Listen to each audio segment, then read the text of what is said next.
A reading from the Gospel according to Matthew. Jesus went into all the cities and villages, teaching in their synagogues, and proclaiming the good news of the kingdom, and curing every disease and every sickness. When he saw the crowds, he had compassion for them, because they were harassed and helpless, like sheep without a shepherd. Then he said to his disciples, "The harvest is plentiful, but the laborers are few. Therefore ask the Lord of the harvest to send out laborers into his harvest." Then Jesus summoned his 12 disciples and gave them authority over unclean spirits, to cast them out, and to cure every disease and every sickness. These are the names of the 12 apostles. First, Simon, also known as Peter, and his brother Andrew, James, son of Zebedee, and his brother John, Philip and Bartholomew, Thomas and Matthew the tax collector, James son of Alphaeus and Thaddeus, Simon the Cananean, and Judas Iscariot, the one who betrayed him. These 12 Jesus sent out with the following instructions. Go nowhere among the Gentiles, and enter no town of the Samaritans, but go rather to the lost sheep of the house of Israel. As you go, proclaim the good news. The kingdom of heaven has come near. Cure the sick, raise the dead, cleanse the lepers, cast out demons. You received without payment, give without payment. Take no gold or silver or copper in your belts, no bag for your journey, or 2 tunics, or sandals, or a staff.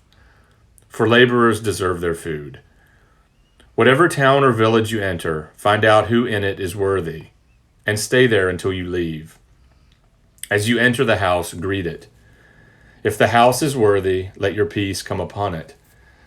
But if it is not worthy, let your peace return to you. If anyone will not welcome you or listen to your words, shake off the dust from your feet as you leave that house or town.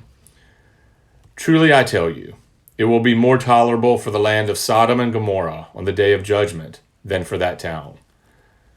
See, I am sending you out like sheep into the midst of wolves. So be wise as serpents and innocent as doves.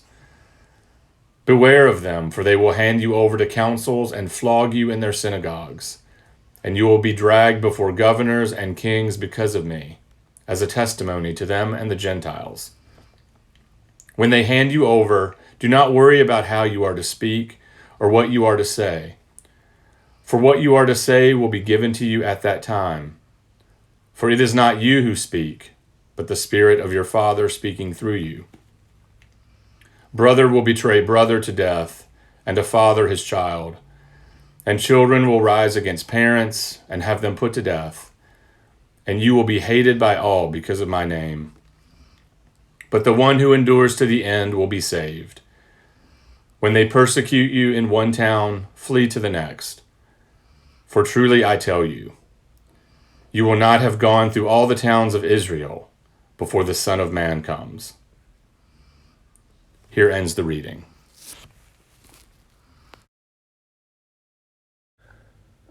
On January 1st, 1975, Robert Raven Kraft, not to be confused with the billionaire owner of the New England Patriots football team, stepped onto Miami Beach and made a promise to himself that he would run 8 miles on the beach every day for 365 days, an entire year. And he did. That year, and the next year, and the year after that, and hasn't stopped since. 8 miles on Miami Beach, with the exception of when he has been hospitalized for various injuries, during which he logged his 8 miles in the hospital corridors. 8 miles every day since January 1st, 1975. I will let you do the math, but that's a lot of miles.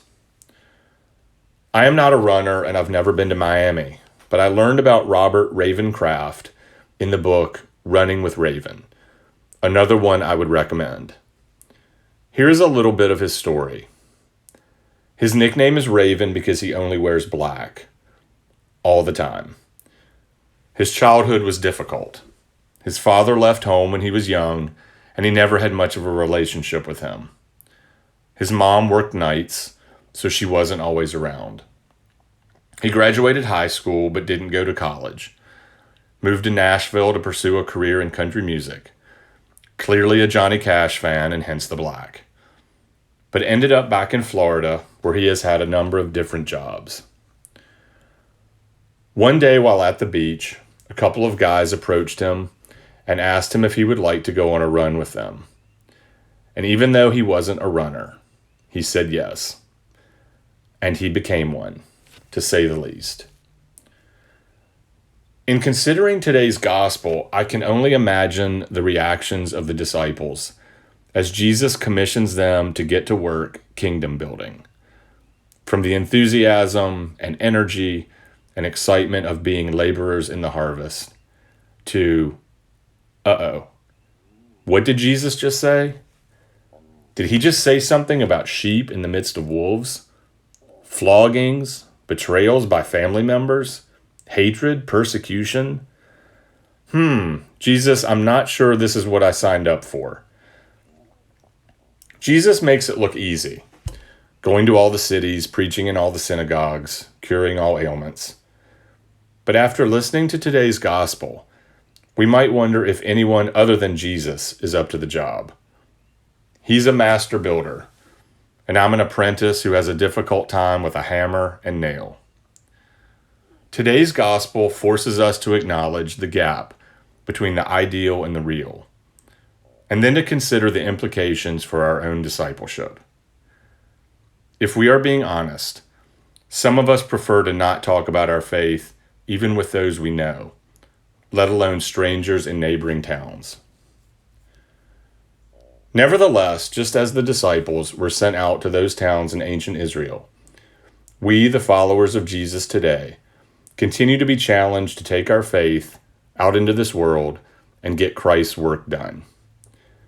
And we as Episcopalians have an opportunity, not to increase our numbers for numbers' sake, but to share with others our commitment to equality and justice and peace in a world crying out for just those things. We have an opportunity to share with others the truth of that line found on so many of our church signs. The Episcopal Church welcomes you. The question is, what difficulties and challenges are we willing to undergo to share this message at a time when it desperately needs to be heard? Are we up for the task? However, we must acknowledge that throughout history, amazing things, seemingly impossible things, have been done and continue to be done through ordinary members of the church.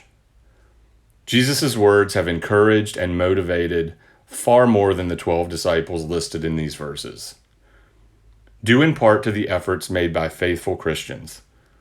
Diseases once believed to be incurable have been eradicated. Unjust laws have been overturned.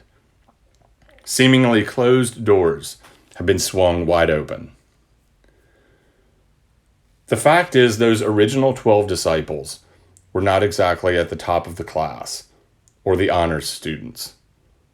At a time and place where the best and brightest young men would make a career of studying the Torah with a noted teacher or rabbi, a process of selection that would have only the best of the best still studying by the age of 14 or 15.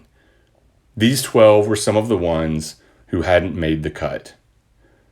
They were fishermen and laborers, not necessarily because they wanted to be fishermen and laborers like their fathers, but out of necessity. That is, until Jesus came around and said, "You are good enough for my team. I will teach you. And together we will labor for something much greater." Jesus said to the average and not quite good enough, "I have work for you to do." Jesus thought they could get the job done and seems to think we can too, even if it will not be easy. So back to Raven. You may be wondering why I mentioned him. Well, over the course of those 45 years, he has taken more than 3,000 runners who come from all over the world on Raven runs. Anyone can show up and run. You just check the website and get the information for where and when to meet on the beach. So all you runners should check this out on your next trip to Miami. But while I find Raven's commitment and dedication to running is amazing and maybe even a little obsessive, here is what I find even more amazing. He engages and honors everyone with whom he runs. He talks to them, learns about them, and gives every single one of them a different nickname, which he always remembers according to those who have returned years later for a run. This man who was bullied in school and even mockingly voted by his peers most likely to murder someone, has established a welcoming community and a place of acceptance and belonging for thousands of people over the years. Through heat and hurricanes and even some hospital laps, Robert Ravencraft has remained dedicated to the run. May we show such dedication and commitment to the races that we are called to run. May we show such dedication to participate in God's work to heal, comfort, and restore the world, and let the world know love is greater than hate.